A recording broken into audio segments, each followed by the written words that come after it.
Thank you for tuning in to Miss Tracy and Clarity today. I remember when I got saved in my 20s, I was a hostess for this particular restaurant, and I would always walk in with a smile on my face. I was newly saved, so, I was happy I was saved. I overheard one of my coworkers say, "What's she smiling about?" Like it irked them. I aim to keep my joy every day. Yet people and circumstances might get in the way. It depends what type of weight I'm carrying for the day. I might let it bother me. I might not. I worked at another company in my 40s, and my manager, who was white at the time, she would come to me and she'd say, "Put a smile on your face." At this point in time, I had to accept that I had let the injustices of the world steal my joy. The realities of life had changed my heart. The disappointments and heartbreaks I endured changed my heart. We have to ask ourselves, are we coping or healing? I was definitely coping.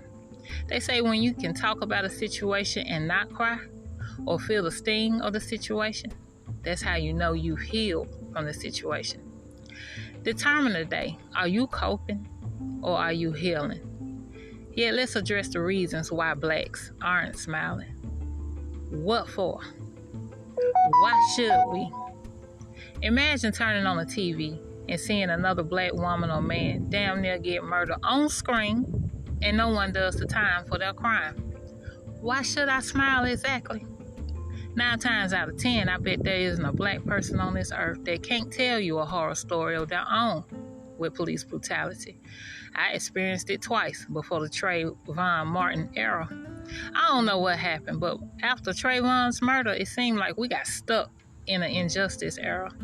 I don't even feel like Googling the names, and it's a shame that I can say names as in plural more than one. I tapped out with the young man that was murdered by the black cops in Memphis, Tennessee.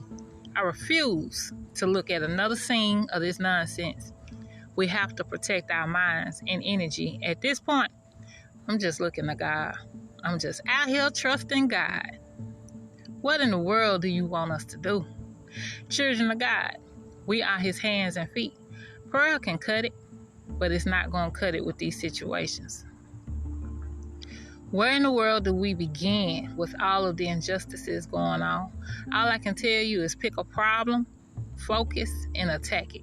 We all can talk about the problems. Very few of us are being hands-on and actually trying to resolve the problems.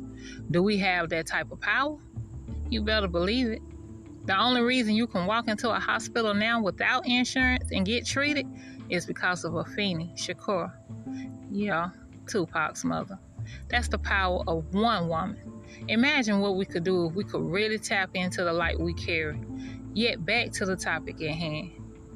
What am I smiling for exactly? It's not okay to mishandle my son, Mr. Officer. My oldest boy had been stopped on foot so many times before we moved apart. It was just God's grace. It's not okay to rent me a slum apartment or a house. It's not okay to send tainted meat into our communities. It's not okay to overcharge us on anything. It's not okay to deny us loans or grants because of who we are. It's not okay for us to have to pay double for everything. Smile for what? Because this had been happening decade after decade after decade. How could I not feel some kind of way? I can't tell you how many times I've outworked my white counterparts, whether it was in the office or in the warehouse. Smile for what? I'm over here working, and they over there talking and talking and talking. Those that know. Smile for what exactly? I don't expect the world to be fair to me. I just use what the Lord give me and multiply it if I can. I remember making it with kids off $800 a month. How did I do it? God. It's all about how you use what you got. I'm at $2,500 a month and still don't feel a difference. Not really. Smile for what? I'll say this one last thing.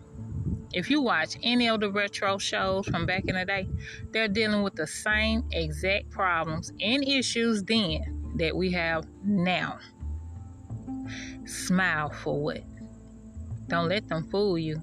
The only positive thing I've noticed is blacks have been educating themselves more on entrepreneurship and finances. We've got to figure it out. From that aspect, I am starting to see some progress. These younger kids aren't going for the everyday buy and buy. They look like they're figuring some things out. And I'm glad to see it, and it inspires me. No matter what we go through as a nation, God has smiled on us. It's not about black power with me or white power. God and green power, aka money, will move any mountain we got. Self-education is key right now. Figure it out, dear hearts. We need you out here.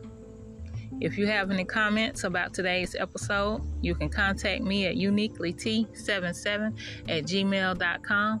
That's UNIQUELYTEE77@gmail.com. Godspeed.